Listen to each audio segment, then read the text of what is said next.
दोस्तों intraday traders zone में आप सबका स्वागत है। दोस्तों इस वीडियो में जो बात करने वाले हम लोग इंडसइंड बैंक के बारे में, जो एक फ्रेश कॉल बनेगा, और एक अपडेट है रैमको सीमेंट के बारे में जो अपने लोग का ऑलरेडी पहले दिया हुआ है, तो उसके बारे में अपडेट देंगे। तो नए हैं चैनल में तो चैनल को सब्सक्राइब कीजिए, लाइक कीजिए, शेयर कीजिए और बेल आइकन को दबाना मत भूलिए। तो पहले जो है इस दो स्टॉक के बारे में बात करने से पहले थोड़ा सा FIDI डाटा क्या हुआ है, क्या हुआ एक्टिविटी FIDI का, तो थोड़ा सा वो देख लेते हैं। उसके बाद में स्टॉक के बारे में डिटेल्स में बात करेंगे। तो वीडियो को जो है पूरा देखिएगा, स्किप मत कीजिएगा, वरना आप लोग प्रॉफिट मिस कर सकते हैं। FI जो कैश में बाई किया है 233 करोड़ का बाई किया है, और DI कैश में बाई किया है 168 करोड़ का बाई किया है। FI ने फ्यूचर में जो सेल किया है 84 करोड़ का, और ऑप्शन में जो बाइंग हुआ है वो है 143 करोड़ का, 1431 करोड़ का जो है बाइंग किए हैं ऑप्शन में। लॉन्ग बिल्डअप जो देखने को मिला है वो है निफ्टी में Torrent Power, Adani ENT, Indian Energy, SRF, Power Grid, Gujarat Gas, Coal India, ONGC, BPCL और लालपत लैब में जो है लॉन्ग बिल्डअप देखने को मिला है। शॉर्ट बिल्डअप जो हुआ है वो है IPCL lab, Indus Tower, MGL, Tata Consume, Syngene International, HDFC Bank, Indiabulls Housing Finance, Dixon, PFC, MRF, इसमें जो है शॉर्ट बिल्डअप देखने को मिला है। लॉन्ग अनवाइंडिंग जो हुआ है वो है IRCTC, जिल, सन टीवी, LIC, स्कॉट, Polycab, National Aluminium, Exide Industry, वेल और हैवेल्स में जो है लॉन्ग अनवाइंडिंग देखने को मिला है। शॉर्ट कवरिंग जो हुआ है बैंक निफ्टी में आइडिया में कोटक बैंक, गेल, नाम India, can bank, LTTS, Glenmark, BEL, SBI life, Godrej properties, इसमें जो है शॉर्ट कवरिंग देखने को मिला है। तो अब हम लोग जो है, ये रहा आज का FIDI एक्टिविटी और किस स्टॉक में जो है लॉन्ग बिल्डअप हुआ, शॉर्ट बिल्डअप हुआ, तो ये डिटेल्स हुआ। अब बात करते थोड़ा सा रैमको सीमेंट का अपडेट देते हैं जो पहले से अपना एक पोजीशन बना हुआ है।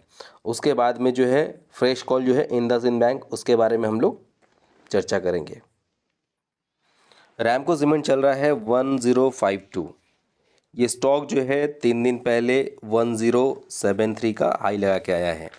ये स्टॉक जो हम लोग बाई कॉल दिया था जब चल रहा था 980, जब चल रहा था तभी वॉच लिस्ट में दिया था और बोला था 960 का जो है स्टॉक का जो है सपोर्ट जोन है, और वहाँ से जो है बाउंस मारना होगा, तो वहाँ से बाउंस मारेगा स्टॉक। तो उस टाइम बोले थे थोड़ा थोड़ा करके बाई करना स्टार्ट कीजिए, और 960 लेवल पे जो है एक अच्छा खासा बाइंग कर सकते हैं आप लोग। तो इसका जो स्टॉक का जो टारगेट दिया था 1025 का टारगेट दिया था पहला टारगेट, तो वो हिट हो गया है। और सेकंड टारगेट जो है अपना 1085 का सेकंड टारगेट है, और 1073 जो है हाई लगा गया है 9 सितंबर को। 1085 के ऊपर में जब ये ट्रेडिंग होने लगेगा, 2 दिन का क्लोजिंग होगा, तो इसका जो नेक्स्ट टारगेट बन रहा है वो है 1150 का। और 1150 के ऊपर में जब ये ट्रेडिंग होने लगता है तो इसका टारगेट जो बनेगा 1225 का टारगेट इसका बनेगा रैमको सीमेंट। तो रैमको सीमेंट जो है आप लोग होल्ड कर सकते हैं। उस टाइम में भी बोल रहे थे आप लोग बिंदास होल्ड कीजिए, कोई दिक्कत नहीं है। मूवमेंट थोड़ा सा लेट आया है उसमें मूवमेंट, तो अभी ये मूवमेंट जो है कंटिन्यू चलेगा और काफ़ी दिनों के बाद में बाउंस मार रहा है।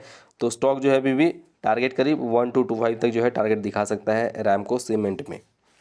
इसका ऑप्शन भी बाय दिया था वो रैमको सीमेंट 1000 का कॉल सितंबर मंथ का, जब चल रहा था 17 के पास में, और 17 के पास में दिया था। और पहला टारगेट जो इसका दिया था करीब 35 का फर्स्ट टारगेट दिया था, सेकंड टारगेट था इसका 49 का, थर्ड टारगेट था 65 का।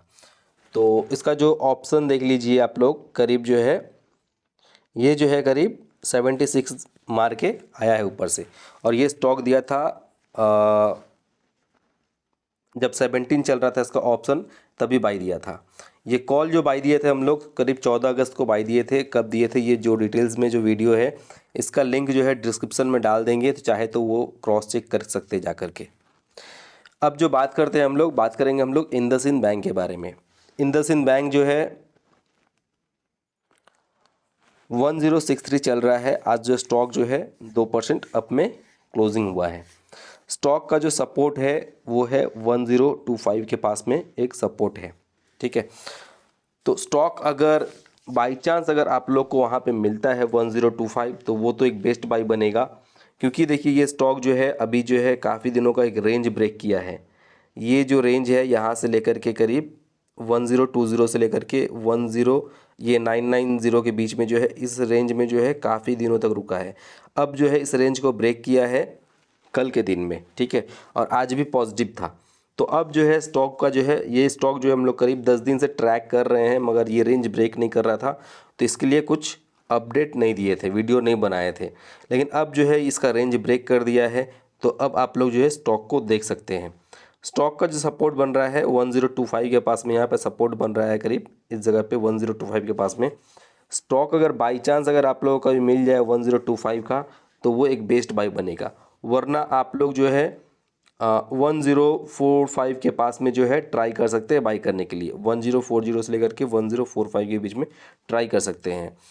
चाहे तो आप लोग करेंट में प्राइस में ही बाई कर सकते हैं, और या थोड़ा सा डीप में बाई कर सकते हैं। डीप में मतलब 1040 से लेकर के 1045 तक इस अंदर में बाई कर सकते हैं।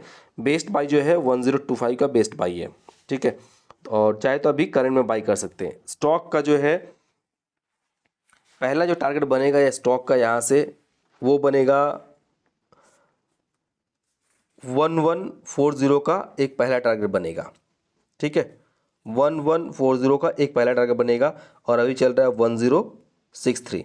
अगर बाई चांस मान लीजिए 1040 के पास आप लोगों को मिल जाता है तो एक बार चाहे तो आप लोग 1090 के पास में जो है बुक कर सकते हैं, करीब इस जगह पे।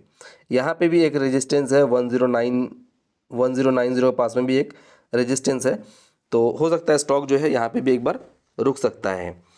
तो अगर मान लीजिए बाई चांस 1040 में आपको मिल जाता है, फिर भी आप लोगों को करीब यहाँ पे 50 पॉइंट के करीब में प्रॉफिट मिलेंगे। तो 900 का इसका लॉट साइज है, तो 45,000 प्रॉफिट आप लोग को मिल सकता है अगर 1040 के पास में बाई होता है और 1090 के पास में आप बुक करते हैं तो, ठीक है। इसके बाद में 1090 के ऊपर में 2 दिन का क्लोजिंग अगर हो जाता है तो स्टॉक का जो टारगेट बनेगा वो बनता है 1140 के पास में इसका टारगेट बनेगा, फर्स्ट टारगेट, ठीक है। ये एक फर्स्ट टारगेट इसको भी मान सकते हैं 1090 को।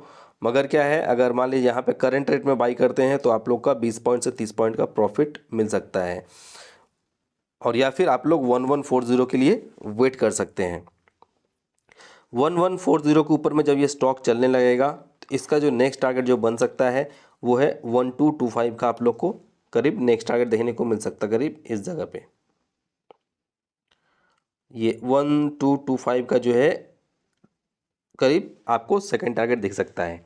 अगर इस कंडीशन में बात करें तो पहला टारगेट मान लीजिए आप लोग 1090 का फर्स्ट टारगेट, सेकंड टारगेट 1150, और 1150 के ऊपर में जो है करीब 1225 आप लोग को दिखा सकता है इंडसइंड बैंक में। आप लोग इसको पोजीशन में होल्ड कर सकते हैं। अगर ज़रूरत पड़े आप लोग को तो आप लोग रोल ओवर कर सकते हैं। कैश ट्रेडर को तो रोल ओवर करने की ज़रूरत नहीं है, वो लोग जो है बाई करके आराम से होल्ड कर सकते हैं, ठीक है।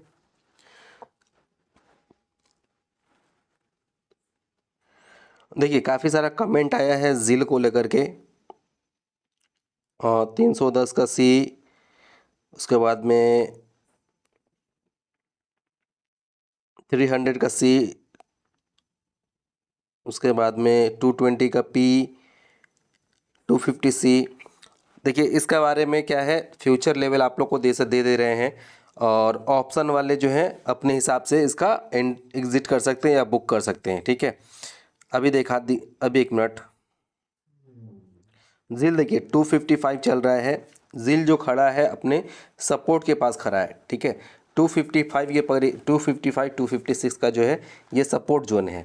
अगर इस लेवल को अगर ब्रेक करता है तो जो लोग जो पुट बाई करके रखे हैं उनके लिए पहले बता देते हैं। तो जो पुट बाई करके बैठे हैं तो 255 के नीचे में अगर ट्रेडिंग होता है, अगर क्लोजिंग आता है कल के दिन में, तो आप जो है कैरी कर सकते हैं पीई को, ठीक है। अगर मान लीजिए 255 के नीचे में अगर क्लोजिंग नहीं आता 2 दिन का, तो स्टॉक जो है फिर यहाँ से बाउंस हो सकता है ऊपर की तरफ। तो अपने हिसाब से जो है पुट को एग्जिट कर सकते हैं। ठीक है, 255 के नीचे में अगर ट्रेडिंग होने लगता है 2 दिन का, तो स्टॉक जो है आप लोग को पहले वीडियो में भी बता दिए हैं, 225 जो है इसका सपोर्ट जोन बनना, नेक्स्ट सपोर्ट जोन। और स्ट्रॉन्ग सपोर्ट जोन अगर बोलते हैं तो 216 का है, 216 का। अगर वैसे अगर इस हिसाब से देखें डाटा, एज पर डाटा, अगर डील अगर बहुत नीचे अगर आता है तो एक्सपायरी तक जो है 240 तक जो है पॉसिबल हो सकता है एक्सपायरी। अभी आज के डाटा के हिसाब से जो है दिखा रहा है करीब जिल का जो एक्सपायरी होना चाहिए वो 240 के पास में एक्सपायरी होना चाहिए। तो अभी एक्सपायरी में जो है टाइम है, डाटा जो है चेंज भी होगा पोजीशन के हिसाब से।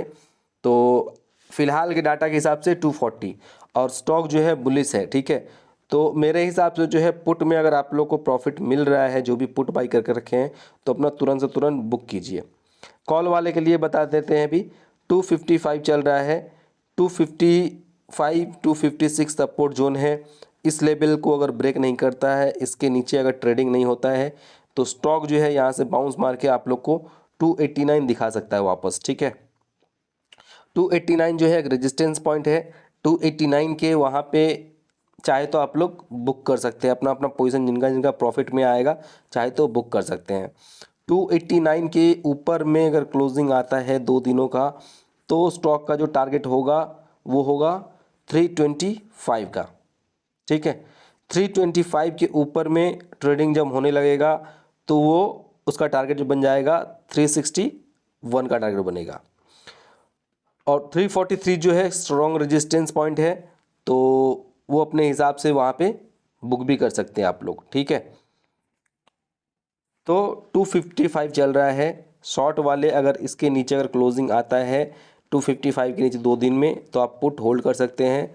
और कॉल वाले 255 के अगर ब्रेक नहीं करता है, इसके ऊपर कंटिन्यू ट्रेड होता है, तो स्टॉक यहाँ से बाउंस हो सकता है। टारगेट 289 का पहला टारगेट यहाँ से दिखने को मिल सकता है वापस। 289 के पास ऊपर जो ट्रेडिंग होने लगेगा तो आपको 325 दिख सकता है। 325 के ऊपर में 361 तक जो है टारगेट है। ये ज़रूरी नहीं है कल ये टारगेट कल ही आ जाएगा, परसों आ जाएगा, 1 महीना भी लग सकता है, 15 दिन भी लग सकता है, 2 दिन भी लग सकता है। तो अगर ज़रूरत पड़े आप लोगों को तो आप लोग रोल ओवर कर सकते हैं। ऑप्शन ट्रेडर रोल ओवर नहीं कर सकते हैं, तो कोशिश कीजिएगा अगर आप लोगों को कॉस्ट टू कॉस्ट अगर मिलता है या प्रॉफिट मिलता है तो बुक करके नेक्स्ट मंथ के लिए आप लोग ट्राई कर सकते हैं। क्योंकि देखिए स्टॉक जो है यहाँ पे एक सारा दिन जो है करीब इस लेवल पे आज घुमाया है। ठीक है, 255 के लेवल पे, तो मतलब यहाँ पे क्या है सपोर्ट लिया है। ठीक है, तो हो सकता है कि स्टॉक यहाँ से एक बार आप लोग को बाउंस होते हुए दिखे। कल के दिन में जो है अगर थोड़ा अगर मूवमेंट अगर आता है, वैसे जो कैंडल आज जो दिया है लोअर पे क्लोजिंग आया है, तो ये कैंडल जो है उतना सही नहीं रहता है। ठीक है, अगर कल अगर बाउंस होता है, अभी ये देखिए यहाँ पे एक सपोर्ट ले सकता है। देखिए ये एक सपोर्ट जोन बना हुआ है एक, ठीक है, मूविंग एवरेज का 252 का। तो स्टॉक अगर हो सकता है कि मॉर्निंग में आप लोग को अगर थोड़ा सा अगर देखिए स्टॉक तो करीब यहाँ पे 271 के पास जो है, या 270 मान लीजिए, तो करीब उस लेवल पे आप लोग को एक बार टेस्ट करके फिर हो सकता है स्टॉक नीचे आए। ठीक है, तो अभी जैसे चल रहा है 255 के पास चल रहा है, तो पहले हो सकता है कि मॉर्निंग में जो है ऊपर आके 270 के पास में आए, उसके बाद में फिर वापस स्टॉक जो है आप लोग को रेड में दिख सकता है। उसके बाद जब यहाँ से जो मूवमेंट शुरू होता है अगर ऊपर की तरफ, तो वो एक परफेक्ट मूवमेंट होगा आगे की रैली के लिए। और मान लीजिए यहाँ से मान लीजिए इस लेवल के नीचे ट्रेडिंग होने लगता है, तो 225 तक जो है आप लोग को स्टॉक दिखा सकता है। तो इस वीडियो में इतना ही, मिलते हैं किसी और वीडियो में।